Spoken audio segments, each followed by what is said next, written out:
Hi അസ്സലാമു അലൈക്കും. ഇന്ന് ഞാൻ 2 തരം സ്നാക്സിൻ്റെ റെസിപ്പിയാണ് കാണിക്കുന്നത്. ഇതിപ്പോൾ ആദ്യം ഞാൻ കട്ട്ലൈറ്റാണ് ഉണ്ടാക്കുന്നത്.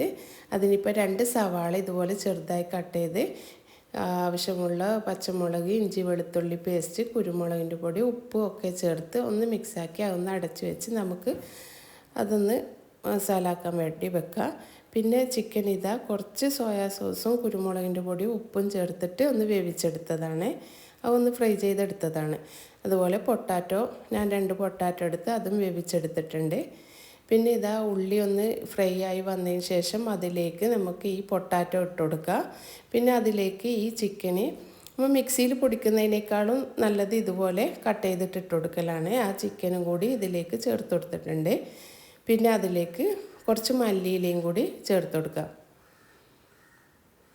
അതൊക്കെ ചേർത്ത് നന്നായി ഒന്ന് മിക്സാക്കി എടുക്കാം.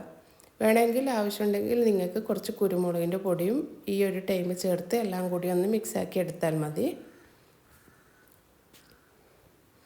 പിന്നെ നമുക്കത് ഇഷ്ടമുള്ള ഷേപ്പിലാക്കി എടുക്കാം. ഞാൻ ഇതിൻ്റെ ഉള്ളിൽ കുറച്ച് ചീസ് വെച്ചിട്ടാണ് ഉണ്ടാക്കുന്നത്.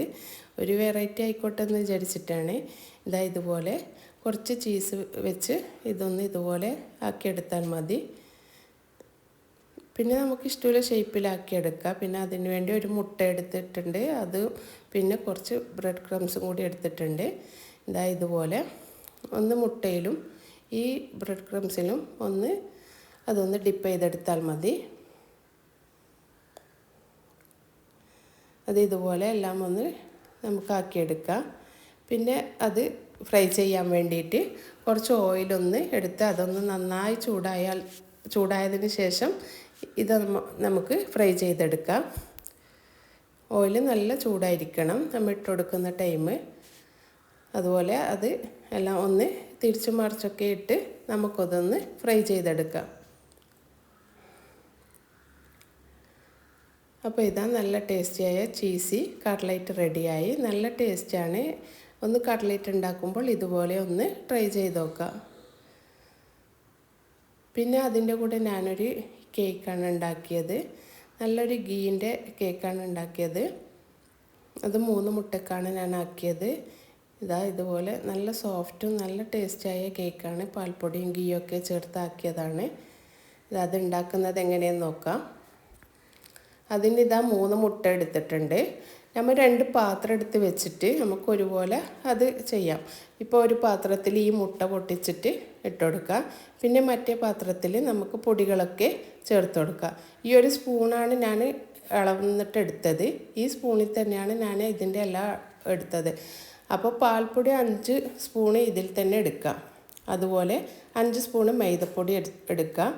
പിന്നെ ഒരു 1/2 ടീസ്പൂണോളം ബേക്കിംഗ് പൗഡറും കൂടി ചേർത്ത് ഇതൊന്ന് നന്നായി മിക്സാക്കി അവിടെ വെക്കാം. നമുക്ക് നല്ലോണം മിക്സാക്കി എടുക്കണം. പിന്നെ ഈ മുട്ടയിലേക്കും അതുപോലെ ഈ സ്പൂണിൽ തന്നെ 5 സ്പൂണ് പഞ്ചസാരയാണ് ചേർത്ത് കൊടുത്തത്. മധുരം കുറച്ചും കൂടി കൂടുതൽ വേണമെങ്കിൽ നിങ്ങൾക്ക് 6 സ്പൂണ് ചേർത്ത് കൊടുക്കാം. പിന്നെ അത് നന്നായി ഒന്ന് ബീറ്റ് ചെയ്തെടുക്കുക. ഇതുപോലെ നന്നായി ബീറ്റ് ചെയ്യുക. പിന്നെ അതിലേക്ക് നമുക്ക് 1 ടീസ്പൂണ് എസൻസും കൂടി ചേർത്ത് കൊടുക്കാം. അതിതാ നന്നായി ബീറ്റ് ചെയ്ത് ഇതുപോലെ ആയിക്കഴിഞ്ഞാൽ നമുക്കതിലേക്ക് കുറച്ച് ഗീ ചേർത്ത് കൊടുക്കുക. ഇതിപ്പോൾ ഈ പാത്രം ഒന്ന് ചൂടാക്കിയിട്ട് ഞാൻ അതിലേക്ക് 3 സ്പൂണിൽ തന്നെ ഗീ എടുത്തിട്ടുണ്ട്. ഈ സ്പൂണിൽ തന്നെയാണ് എടുത്തത്. അപ്പോൾ ആ ഗീ ഒന്ന് കുറച്ച് മെൽട്ടാകാൻ വേണ്ടിയാണ് പാത്രം ഒന്ന് ചൂടാക്കിയത്. ഇതുപോലെ ഗീ നമുക്കൊന്ന് മെൽട്ടായിട്ട് അതിലേക്ക് ഒഴിച്ചു കൊടുക്കാം. ഈ മുട്ടയിലേക്ക് ഈ ഗീയും കൂടി ഒഴിച്ചിട്ട് നമുക്കതൊന്നും കൂടി ബീറ്റ് ചെയ്തെടുക്കാം. അതൊഴിച്ചതിന് ശേഷം ഒന്നും കൂടി ബീറ്റ് ചെയ്താൽ മതി. പിന്നെ ഇതാ ഈ മുട്ടൻ്റെ ഇതിലേക്ക് നമുക്ക് ഈ പൊടികളൊക്കെ ഒന്ന് ചേർത്ത് കൊടുക്കാം.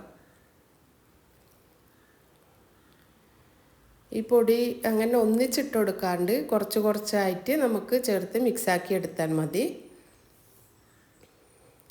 ഇതുപോലെ കുറച്ച് കുറച്ചിട്ട് കൊടുത്തിട്ട് നമുക്കതൊന്ന് മിക്സാക്കി എടുക്കാം. ഇതെല്ലാം മിക്സാക്കി എടുത്തിട്ടുണ്ട്. ഇനി നമ്മിപ്പം ഗീ ചൂടാക്കാൻ വെച്ച ആ പാത്രം തന്നെയാണ് ഞാൻ എടുക്കുന്നത്. നിങ്ങൾക്ക് ഗ്യാസിൽ വെച്ചിട്ടും ആക്കാം, അതുപോലെ ഓവനിൽ വെച്ചിട്ടും ഇത് ഉണ്ടാക്കിയെടുക്കാം. ഞാനിപ്പോൾ ഗ്യാസിൻ്റെ മുകളിൽ വെച്ചിട്ടാണ് ആക്കിയെടുക്കുന്നത്, ഗ്യാസ് അടുപ്പിൻ്റെ. അപ്പോൾ ഇതാ ഈ പാത്രത്തിലേക്ക് തന്നെയാണ് ഞാൻ ഒഴിച്ചു കൊടുക്കുന്നത്.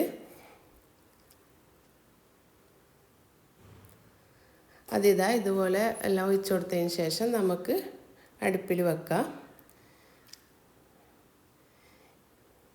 ഗ്യാസ് വെച്ച് കഴിഞ്ഞാൽ ചെറിയ തീയിൽ അത് വെച്ചാൽ മതി, വളരെ ചെറിയ തീയിൽ വെക്കണം.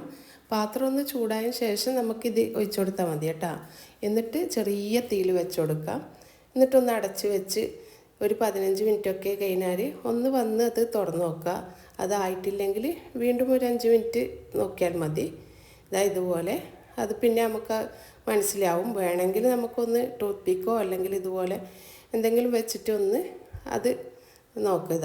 ഇതുപോലെ ഇപ്പം അത് നന്നായി വെന്ത് കിട്ടിയിട്ടുണ്ട്. ഇതാ നല്ല അടിപൊളി കേക്ക് റെഡി ആയിട്ടുണ്ട്. വെറും 3 മുട്ടയ്ക്കാണ് ആക്കിയത്. അതും വളരെ എളുപ്പത്തിലാക്കാനും പറ്റും. നല്ല ടേസ്റ്റുമാണ്. അടിയൊന്നും കത്തിയിട്ടൊന്നുമില്ല. നല്ല വൃത്തിയിൽ തന്നെ ആയി കിട്ടിയിട്ടുണ്ട്. അതുപോലെ പാൽപ്പൊടിയും ഗീയൊക്കെ ഇട്ടത് കൊണ്ട് നല്ല ടേസ്റ്റിയായ കേക്കാണ്. നല്ല സ്പോഞ്ചുമാണ്, നല്ല സോഫ്റ്റുമാണ്. എല്ലാവരും ഒന്ന് ട്രൈ ചെയ്ത് നോക്കുക. ഇതിപ്പോൾ ഞാൻ 2 തരം സ്നാക്സാണ് ഉണ്ടാക്കിയത്. അതുപോലെ കട്ട്ലൈറ്റും നല്ല ചീസൊക്കെ ഇട്ടാക്കിയത് കൊണ്ട് കട്ട്ലൈറ്റും നല്ല ടേസ്റ്റാണ്. എല്ലാവരും ഇൻഷാ അല്ലാഹ് അടുത്ത വീഡിയോയുമായി വരുന്നത് വരെ അസ്സലാമു അലൈക്കും. ഇത് കണ്ടു ഒന്ന് ട്രൈ ചെയ്തു.